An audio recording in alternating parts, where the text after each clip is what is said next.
show this month. All right. Don't you people have day jobs? It's Friday afternoon. I don't understand what you're doing here. We're kind of confused. I thought it was going to be a very quiet day, relaxing, You won't get a word in it. simple, normal day at a Comic-Con. Is there someone hosting this panel? Or Who is hosting this panel? Is there a... Hey! Did they turn off your mic? I would have. Oh, shit. Testing. Brandon did show up. Testing. Do we have a moderator? Is One, this really testing. unmoderated madness for the next 45 minutes? Are you the moderator, sir? Yes. Thank God you've come to save us. I'm just some guy, though. You're just some guy? That's great. Down with that. Just did that. How's it going? You got the hot seat. Hey. You know what's hilarious? Sandoz. How y'all doing? That was really lackluster. Are y'all not having fun today? One more time. How are y'all doing? Are you just handing out comps? Give me just a sec to get the AV set up, and we'll be off to the races. This is going to be a serious panel. Oh yeah, no jokes. No jokes here. What's it? I like how I didn't get a mic. That's ridiculous. Where this is going. You get to share with me. Yeah. You get to share with me. I'm pretty. Oh yeah. You share this mic with me. Where's your partner, your comedy partner? He got invited, but they sent it to the wrong email, so he didn't get it till like 2 weeks ago. All right. He What are complained. you going He to do? complained. We have visuals? Yeah. Oh my God. I came prepared. This is impressive. All right, so this is the Image Comics Presents Comedy and Comics panel that I could have done a much better job naming. And we're just here to talk about like jokes in comics and like what makes comics so fun and everything. I'm gonna run through everybody on the panel real fast. We're still waiting for Chip. Oh, you're Chip.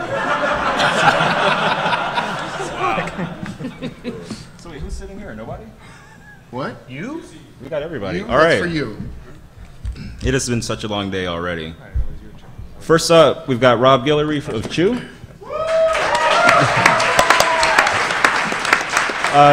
Chew's a lot of fun. I like this image to kind of describe its sense of humor. It's like kind of cute, gross out humor. Mm-hmm. Yeah, that's true. That's what it sounds like when you read the comic, like in the back of your head. Next up, we've got Rat Queens. There we go.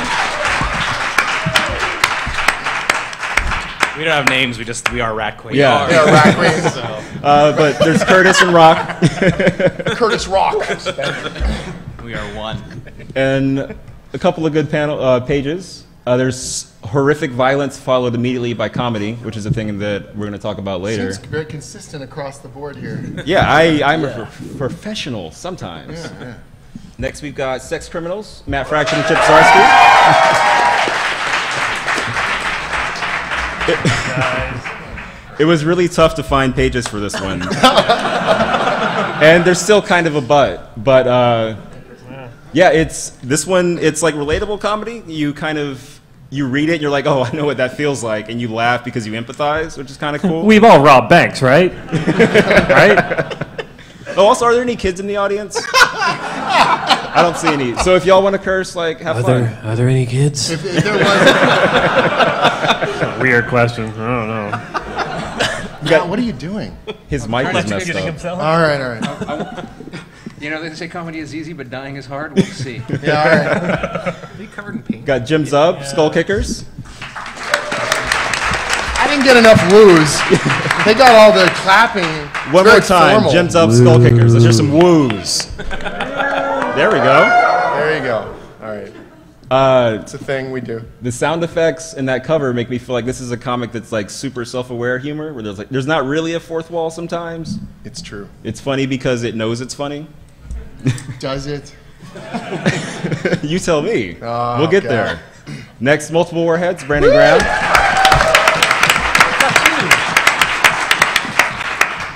It was also tough to find safe for work ones for this, but these have some pretty good puns on there.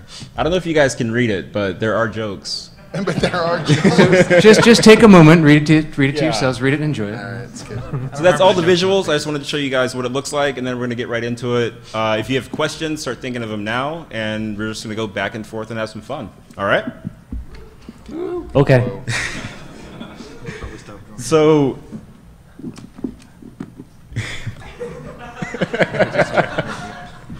Hi. Hey. Hi. You just waved to the internet. That was good. Yeah.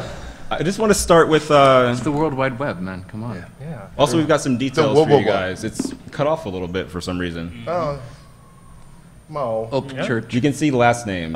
Mo. So is at table VO2. I like that. That's good. I just want to start with... Table XO5 sounds like something. It does. It's the name of a comic. We got it down there. Adam Warren, who's an artist who has luxuriously long hair, is a table VO5, which I thought was great. That was good. I want to And, start with a broad well- question. Like... What is No, it? go ahead. What? Sorry. No, go. Well, like, why there aren't any women on this panel? Is that what you're? Oh, is that what you That's a mean? good question. 'Cause that's a little weird. It was an oversight. It's a little weird, yeah. Next time, I got it under control. Oh God. Sorry to bring it down right away. Like, come on. It's a bit of a sausage fest up here.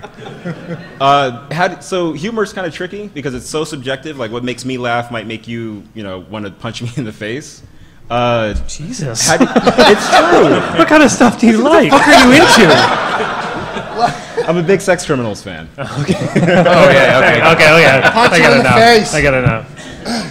Like where do you draw the line, Matt and Chip, to start? Like how do you know is too far?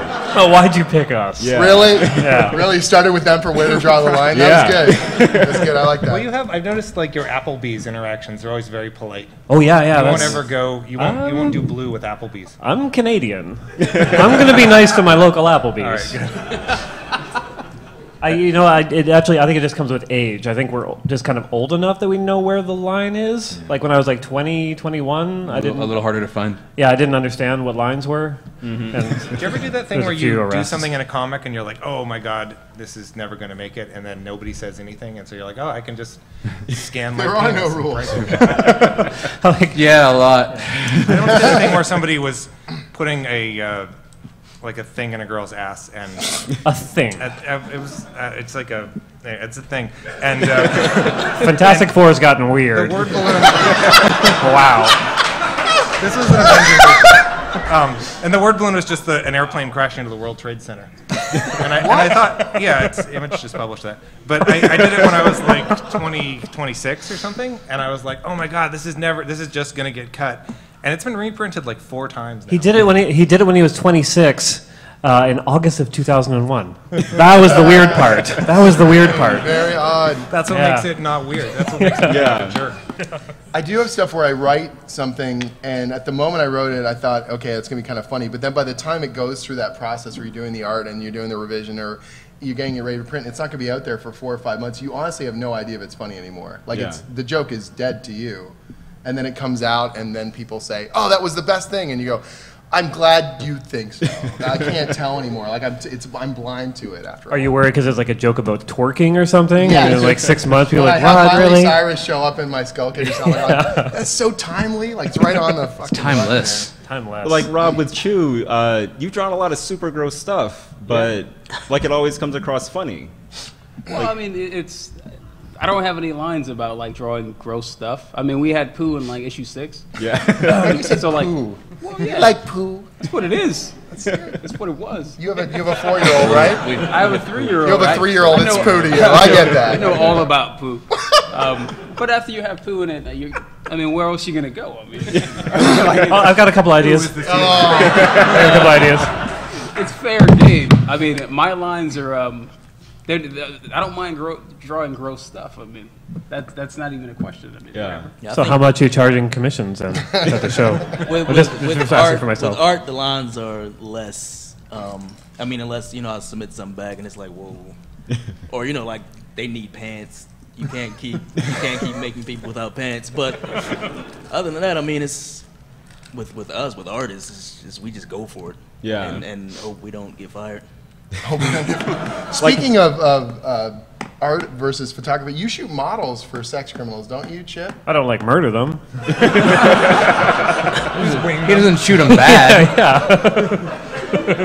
So you have dead hookers for sex criminals. No, Why you hookers? do photography. Dead sex workers, thank you. Yeah, I'm sorry. So you do photographs of models for the...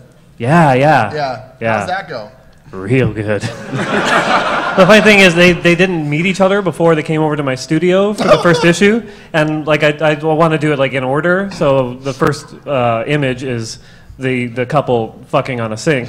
So I'm like, oh, Alex, Tiffy, Alex. Now, if you could just kind of grind into her onto this mini fridge while I take your photo.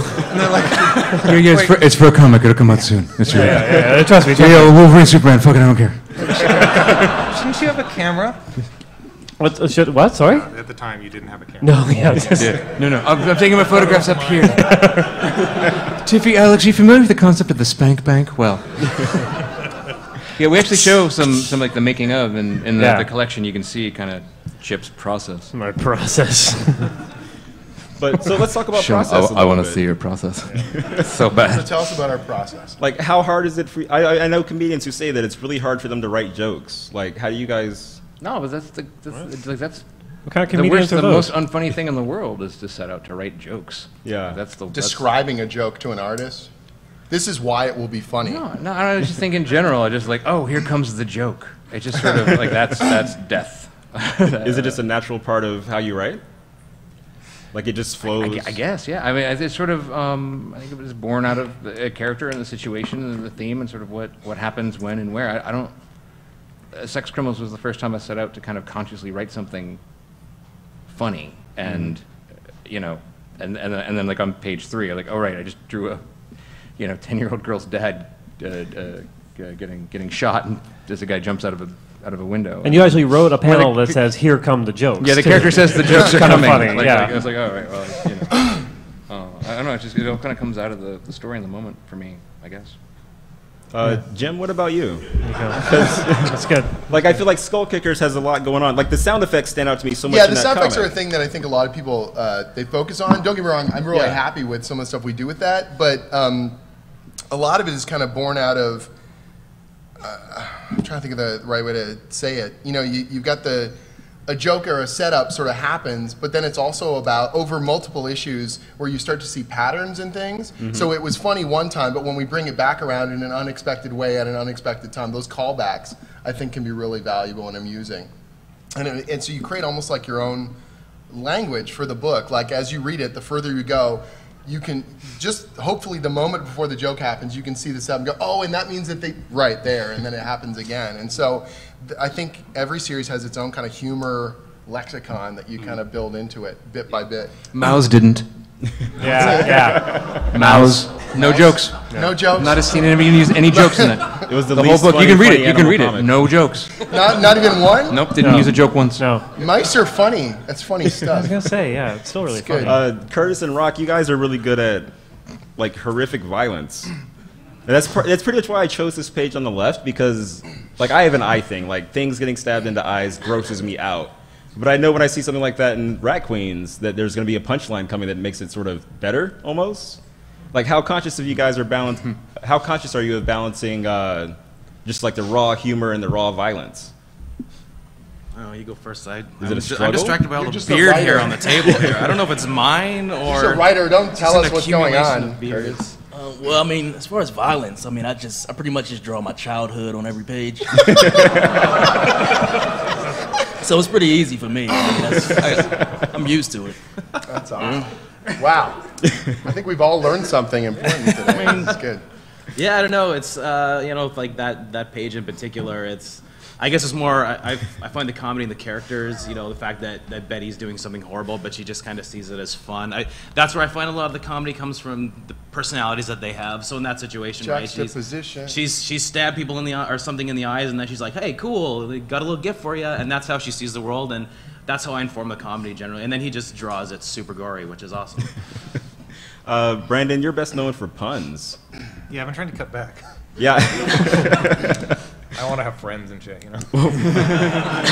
What led you to like wordplay? Has it been something you've liked since you were a kid, and you found that you were good at it, or you just? Yeah, I mean, I think me and you share our love of rap music. Yeah. And there's a lot of it in that, and a lot of it in I like Groucho Marx a lot, and yeah, I just think it's the funniest thing in the world, and there's something about comics where I think it's a lot of times a very personal love, and it's people who get into comics are often people who had a lot of time alone as children, and so it's like that type of humor I feel like is something that I took on as my thing. And you guys gonna be okay? I was just thinking about my childhood. Just doing a little bit over here. He's very lonely right now too. Yeah, sorry. It's awkward. Yeah, wherever I was going with that. That was it's just the humor that kind of, and that's the thing about writing anything comedic for me is that it has to be funny to you, and at that point it almost doesn't matter if it works with the audience, because it's like, it's this amazing scam that you can sit around and just like giggle and kick your feet, and then somebody sends you a check.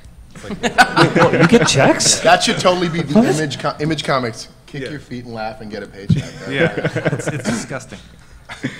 I just worked on an Adventure Time episode recently, and it had to be funny, and like those people, like they do this process with it where they read out your jokes in a room full of like talented, capable people, and they'll judge you. It was so Were you in the room with them? And they no, I judge did you. it through Skype, so it was even worse. Oh God. So I couldn't. It was like ha ha ha. So that was a good experience. Total quality. Yeah. Yeah, no, it was fun, but it was daunting, which was funny because comedy is it's difficult when someone's like, be funny. Like people write me and they're like, do a pun for this. I'm just like, fuck you. Who's got questions? Nobody, really? No one's entering the room. All right, let's go. Oh my God. Oh, she's leaving. Shit. Nice. So you guys talked about kind of pushing your comedy up and seeing what you can get away with. Has there ever been anything that you have submitted and haven't gotten away with? Which is probably easier to do at Image. I mean, they put like original multiple warheads in the trade, which is filthy. Yeah, Yeah, Marvel was a always. different experience. Every now and again, I would find where the line was. You know, it's never really defined. It just kind of. But I mean, they published Black Kiss 2, for God's sake. Yeah. There's no line. Well, There I will tell you that, like, when Shaken finished that, he was like, I was talking to him on the phone. He was like, yeah, I finished Black Kiss 2. I'm like, well, do you feel better now? Like, did you get it all out, buddy? Is it demon gone? Nice. I'm probably the only person here on the panel who has a comedy book that's like, mine's 12 plus. And so, unlike a lot of the other books, we don't have things up people's asses. I mean, people get kicked in the junk and stuff, but it's more kind of goofy, cartoony. And the only note I've ever gotten in 25 issues of Skull Kickers was on the front cover, on the cover of issue 7. I don't know what it was. The cover artist Chris Stevens had the big guy giving the middle finger. And I thought, oh, that's hilarious, that's great. And we get a note back, and it said, it's Image, like they're totally cool, they'll print it, but they go, it'll change your age rating. It won't be 12 plus anymore, it'll be 18 plus because you gave the bird. And I was like, really? Is that a thing? They go, yeah, that's a thing, Jim. You know, you're not living in a bubble. You can't just walk around giving people the finger, that's not, you know. First of all, who calls it the bird? The bird. 12-year-olds don't do, well, aren't supposed to do This is Frank Lawyerton with Image Comics. I'm afraid we have a grievous example of the bird. So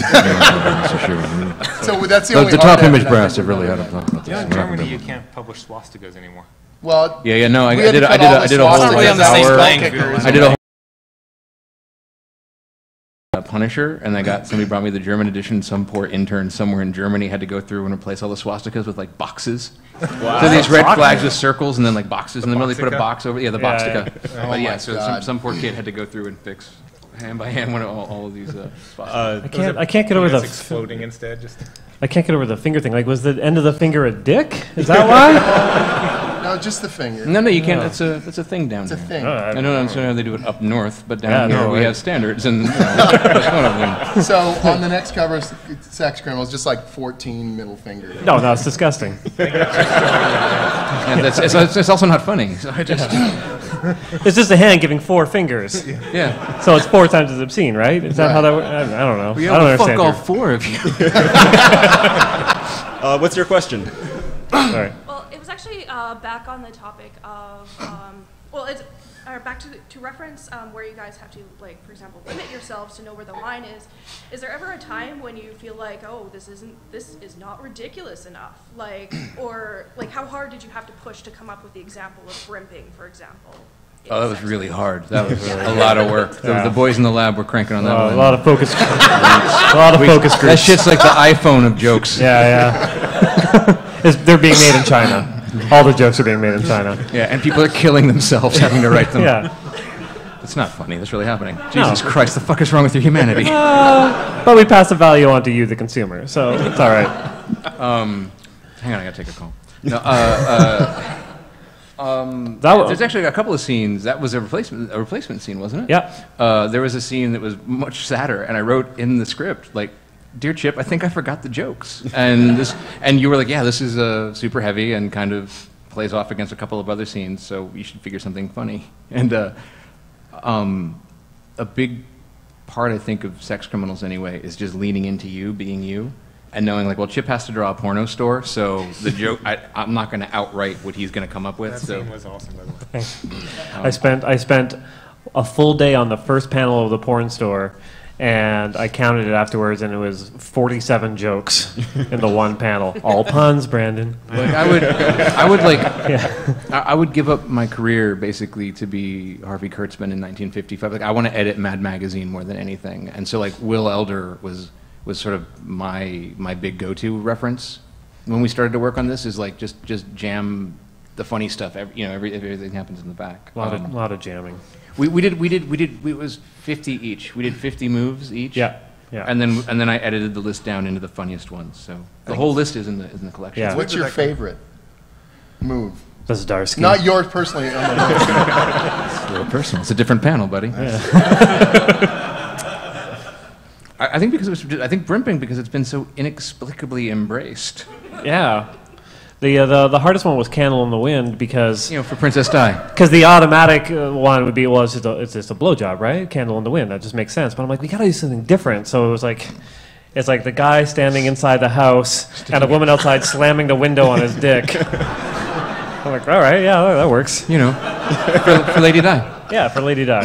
Who had just died. If you do the math in the book, she had just died before that scene had taken place. That was too soon? I'm sorry. That was Canada, September 11th. Chip, Brandon, and Rob, you guys are known for hiding jokes pretty much on every page. Oh, no. Okay. Rob, how much of that, is that all you, or is it you and Layman? It's like 95% me. Like in the beginning, like I didn't know how much I can get away with. Yeah. Because I mean, we've been working together for like 5 years now, so I didn't know how much if he would be offended by me like stepping on his toes. How dare you be funny in the funny book? Right, like you don't want to upstage the guy. But as we kind of went along, like people started taking notice, like, oh, like the stuff in the background, like who comes up with that? And it's like, well, it's like mostly me just being bored and like entertaining myself. Yeah, it's always mostly the key, isn't it? Just whatever entertains you. Right. Yeah, I mean, I'm in the studio like 10 to 12 hours a day, and I leave it all for like the very end, and then I'm totally just debilitated and just screwed up, and I just riff and come up with whatever comes in my mind. Whose idea were the Kirkman posters? Oh, that was Layman. Oh. That was Layman, and I've always felt like, does he like it? Like, does Kirkman like it? Like, because I know he gets a lot of people asking him, like, oh, have you seen, there's like posters of you with your head put on a buff fireman body. Like, does he really like it, Why wouldn't he? I want that. But yeah, man, look great. I look real hot. Brandon, you said you're trying to scale back on puns, but like the last multiple warheads was like critical mass. Yeah, that was the end of it. That was Killing a bang.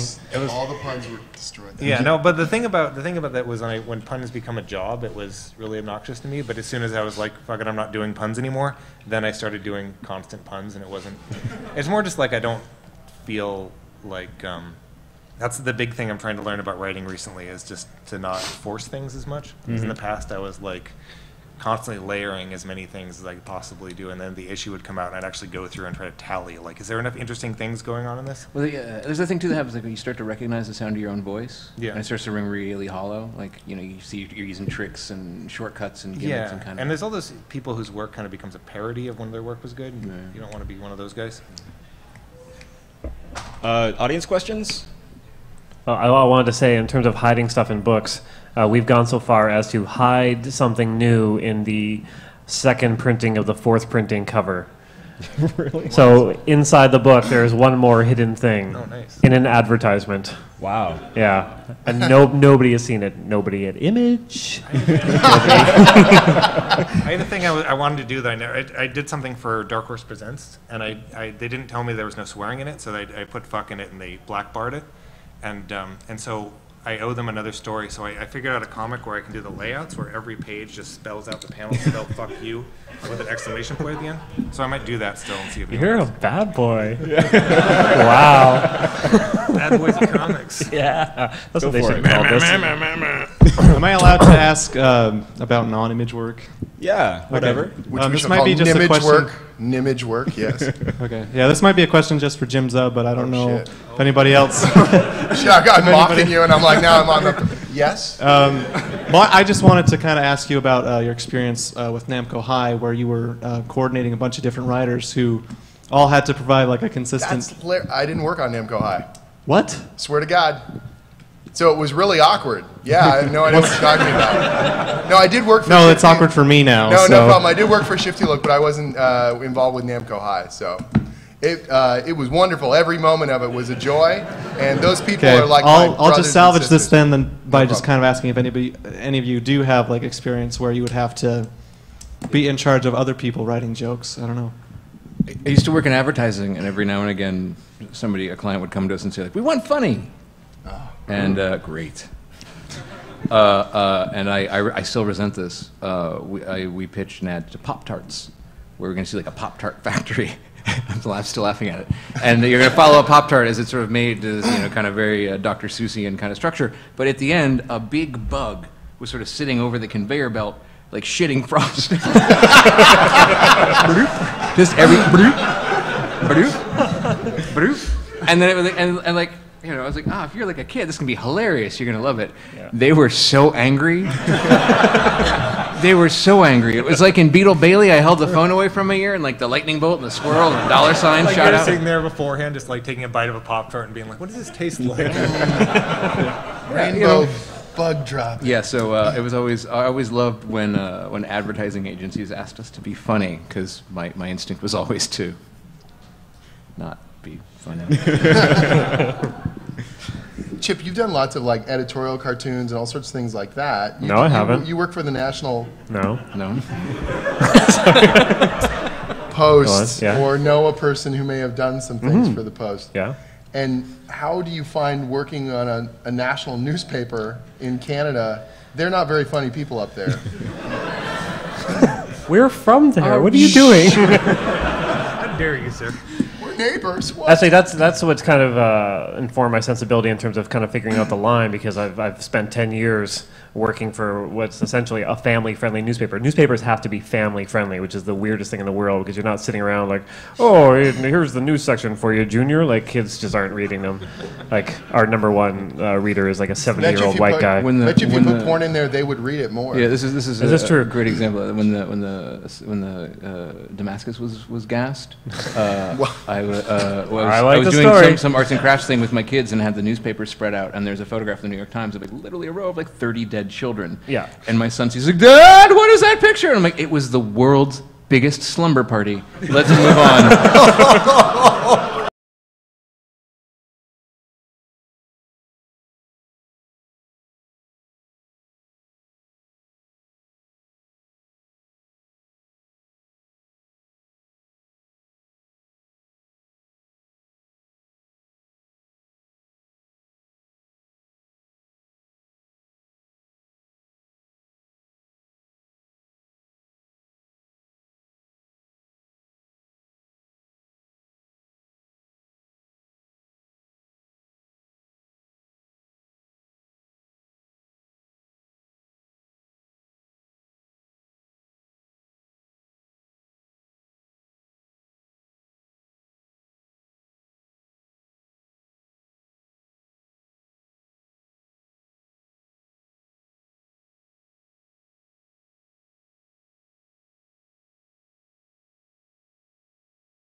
Just everybody knows journalist. it's you. I'm a Everybody journalist. knows. A fake You're mustache. You look like. hilarious mustache. Yeah, you look like a. You look like a Actually, this one actually grew you have a mustache. beard. Why do you wear a mustache over a beard? No, do you know what I think it's gonna be Just, great? I just add cover up to everything except for the After this mustache. panel, there's gonna be like 50 subscribers to the Canadian National Post here in Seattle. Yeah, they'll be like, oh, what a mistake.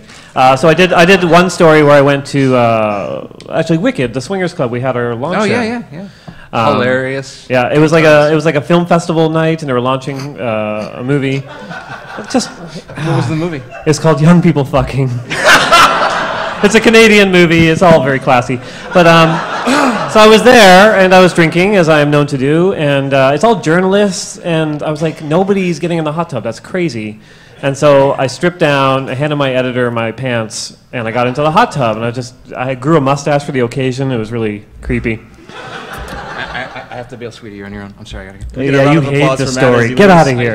I can't stand the thought of you at that club with someone else other than me. No, I get it. So I got in the hot tub, and like everyone kind of came up to the hot tub, and so I was kind of like interviewing people from the hot tub, and Scott Speedman came up from Felicity fame, and he bought me a Jack and Coke, and I was very happy with that.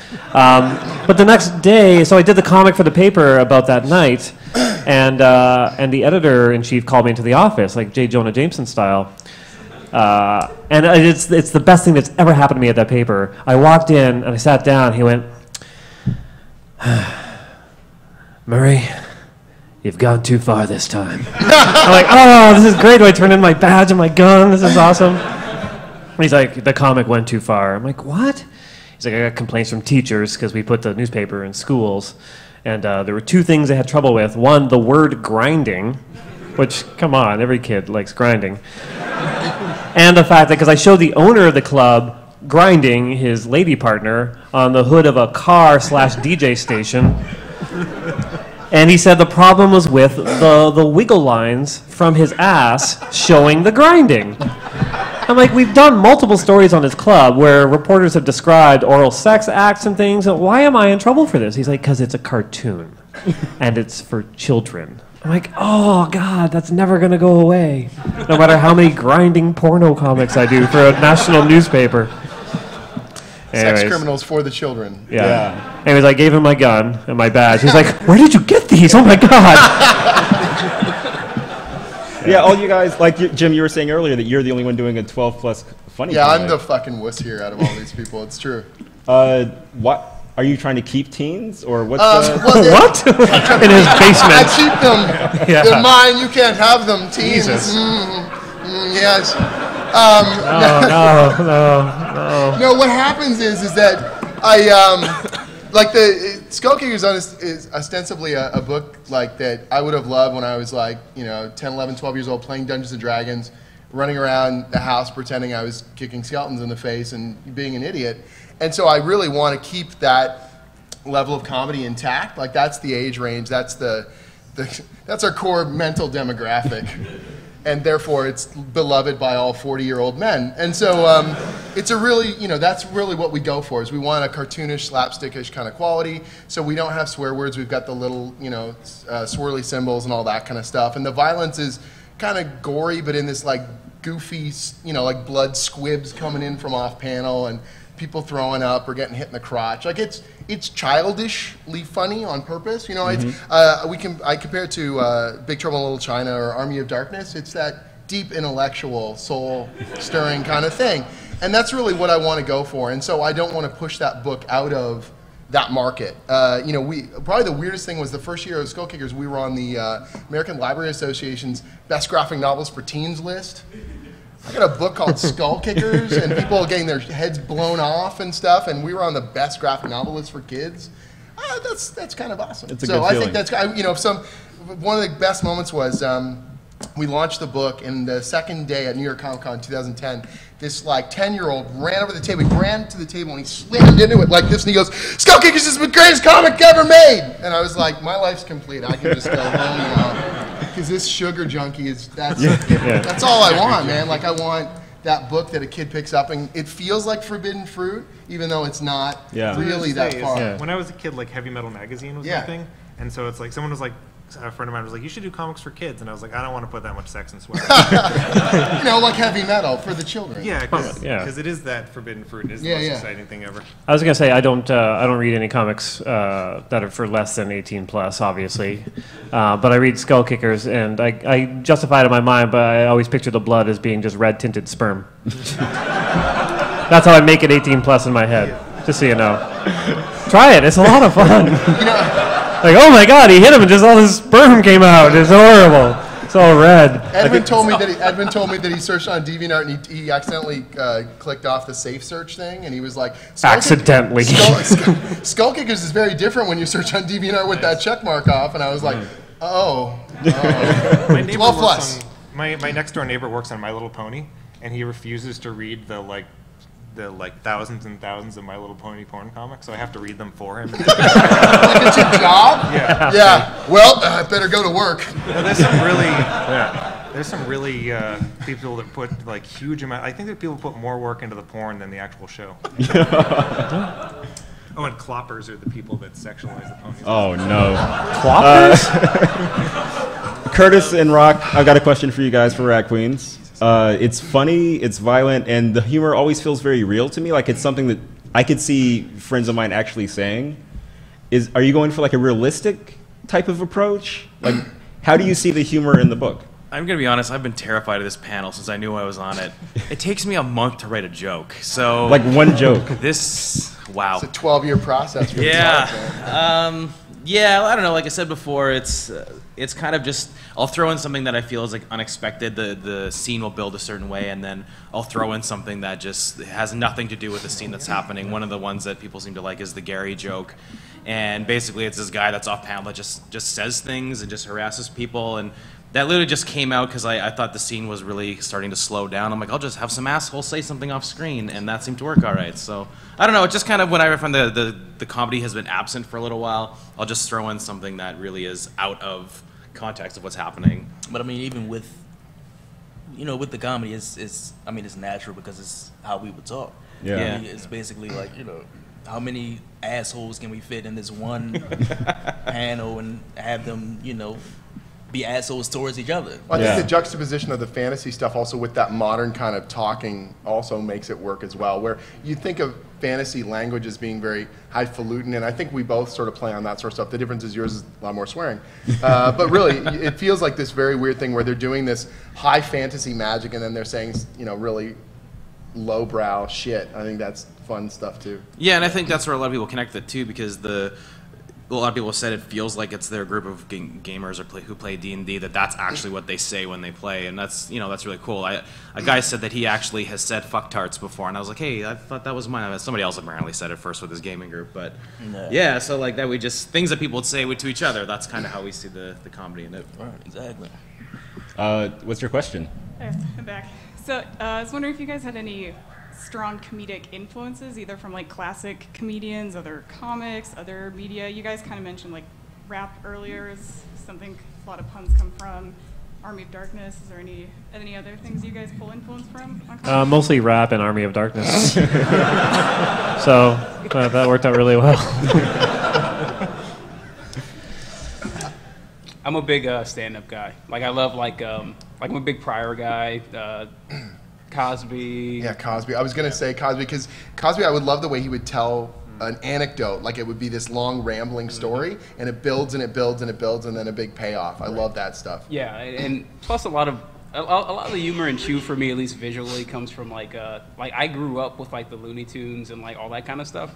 Like it's totally that, but like with cannibalism. So like that's our influences, I think. Kurtis, Roc, what do you got?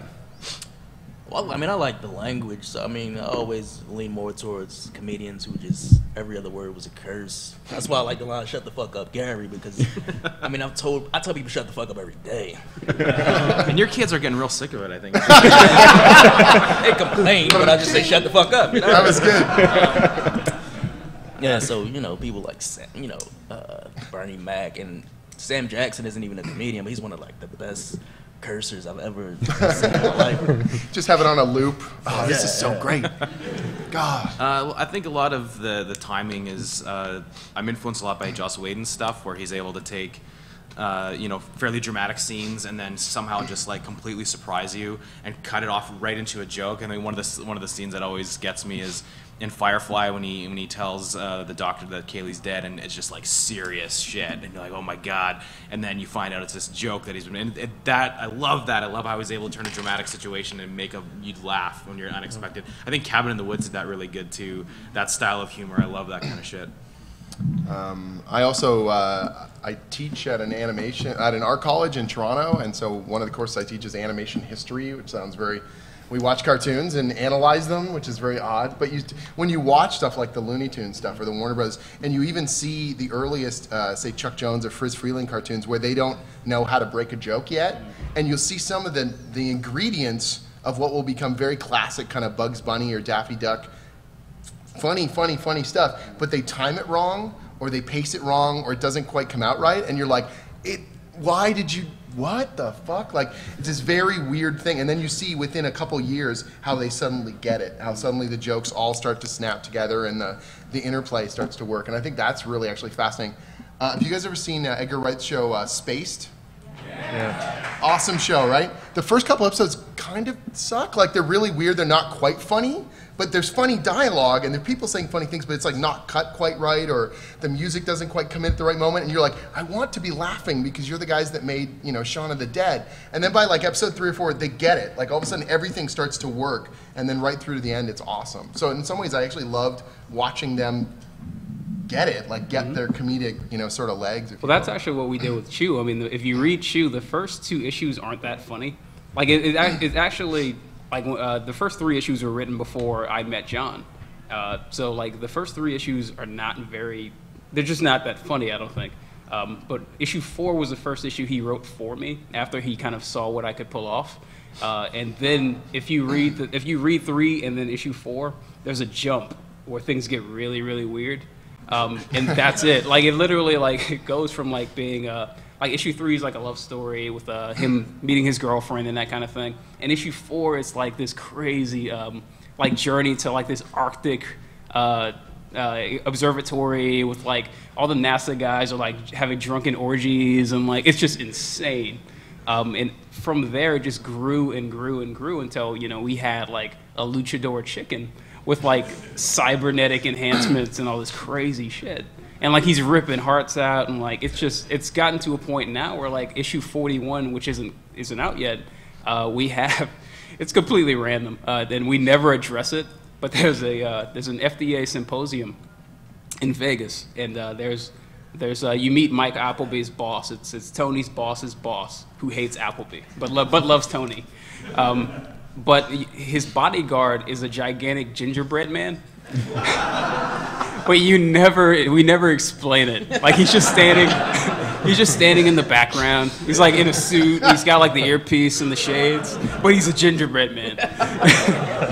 So like we've gotten to a point now where we can just do whatever we want, and like it's just riffing and having a great time. And I think it's also about the collaborative process. I mean, Brandon's doing it all on his own, but otherwise there's an artist and a writer sort of riffing on each other, like you two. That would be harder with comedy. Really? Well, I think it's fun because you get to know the other person, and you, between the two of you, you can hopefully add together something cool. In Profit, we try to hide as many dicks as we can. It's like hide them like out of shame, like. But no, we actually just use the book.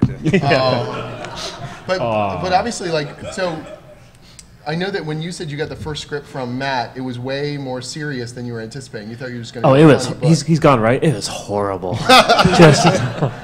Yeah, because we talked on the phone a lot before he delivered the script to kind of figure out the story, and like it was basically just going to be like all dick jokes all the time, and so I was just sitting there waiting for his dick jokes. And when it showed up, and I'm like, oh my god, this is like touching, and he clearly picked the wrong artist for this. Like, what are we gonna do? So I pushed him to put more jokes in, and kind of came up with some scenes, and it worked out real well. And you're doing a lot of you're laying out the covers, which have a lot of the jokes and the weirdness as well. Did you come up with that all the multiple printings? Like the 6th print cover is a photo of the other covers? Oh yeah, because I got the money I've been making from Sex Criminals is just going into a renovation of the house, so I haven't bought myself anything, but I bought myself a comic book rack. which is awesome. And I got it rack. from Peter at the Big Island, and he sold it to me. I'm like, hey, this is great. It's got the Hey Kids comics and stuff. And I got it home, and I was just so happy with it. And I got the email from Image, like, we need another cover. I'm like, okay. And I just put the comics in. I took a picture. I'm like, there you go.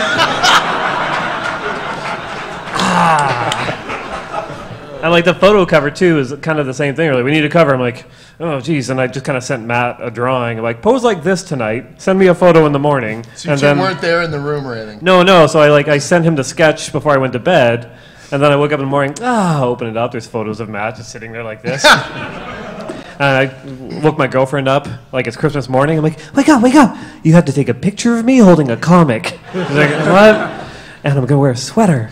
She did that, and like 2 hours later, it was uploaded to Image. Like I was gonna put them together. Have you considered doing photo covers with your models? Because that would be kind of cool. Yeah.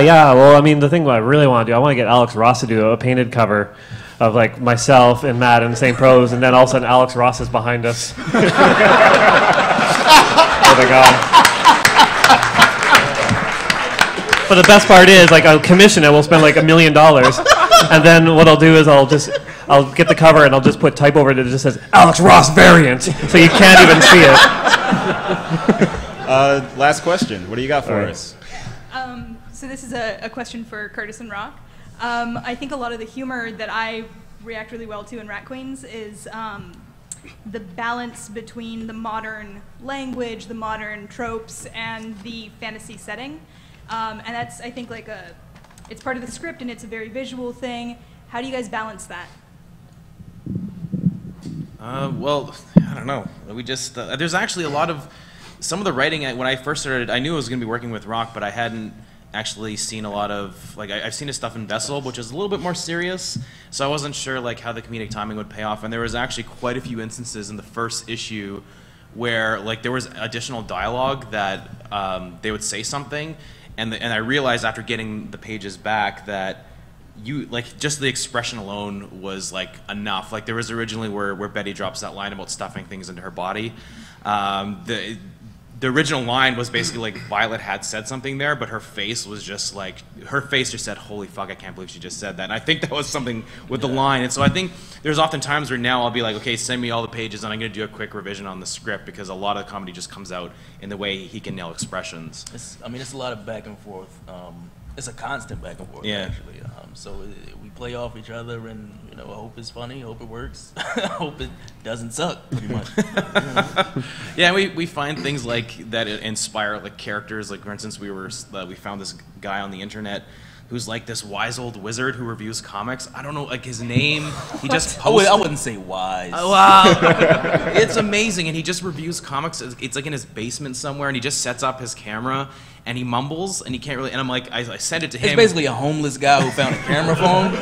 It's amazing. He loves comics, but he can't understand them. And I'm like, I sent that link to him. Like, he is a wise wizard in the series at some point. So yeah, things we find funny, we'll just throw into the comic. And I was gonna say on the subject of just like the back and forth collaboration, like me and Layman totally have that. Like it's such a. It changed the second like he could understand, like when that vocabulary and the dialogue between the artist and the writer becomes so pronounced to where it's just unspoken. Right. Like you just know how this person could pull off this expression. You don't have to worry about it. But I think a lot of the comedy, at least for us, comes from. I think it is kind of like a comedy duo kind of thing. Like I think we're so dramatically different people. Like I'm like so in the other spectrum, into the spectrum from John Layman. But I think a lot of the book is me reacting to John and John reacting to me. Like I think I am the straight man of Chew, and like he's like the dude that like comes up with the crazy shit. And a lot of me in the book is reacting to this and pointing at him and being like, "Isn't this crazy? Look at this!" And that's like 95% of the Easter eggs that people think are funny are just me saying like, "This is nuts. This is crazy." So is the Gingerbread Man your idea then? No, that was him. I made fun of it too. Perfect. Cool. So our time is up in 2 minutes. So we could maybe squeeze in one super fast question if anybody's got one. Nobody? There are no questions. Go for it. Tell people where we're at or whatever. Oh, fuck. Like it's been said on this panel today? Inappropriate's the best script. Why are you looking at me? I have a horrible memory for jokes. And it's funny because I remember like my parents aren't funny at all. And they were at the launch party at the sex club. That was fun. Yeah, they enjoy a good time, and they may be swingers. They didn't even know you were doing a party there. You just showed up. No, but I remember my mom kept saying, "Oh, your father, he won me over with his sense of humor." I'm like, really? Like, I don't get it. And then I found out later it was like he bought a book of jokes and would read my mom jokes from the book for the first year of their relationship. Like, wow. Like, all right, I guess that's funny. That was, when we were kids, those like 50 jokes, and you thought, yeah, that was your... Yeah. Our Bibles. Deep. What's that pirate that goes into the bar with the what? A pirate goes into a bar and he has a steering wheel in the front of his pants, and the bartender says, "Why have you got a steering wheel in the front of your pants?" And he says, "It's been driving me nuts all day." It's pretty good. Very inappropriate. So can we have a round of applause for our funny guys? Oh. Yeah. I do have two things I really quickly want to say. First off, thank you for supporting Creator-Owned Comics. Buy awesome Creator-Owned Comics and tell people about the stuff you're buying, because it's important. Yeah. Like, remind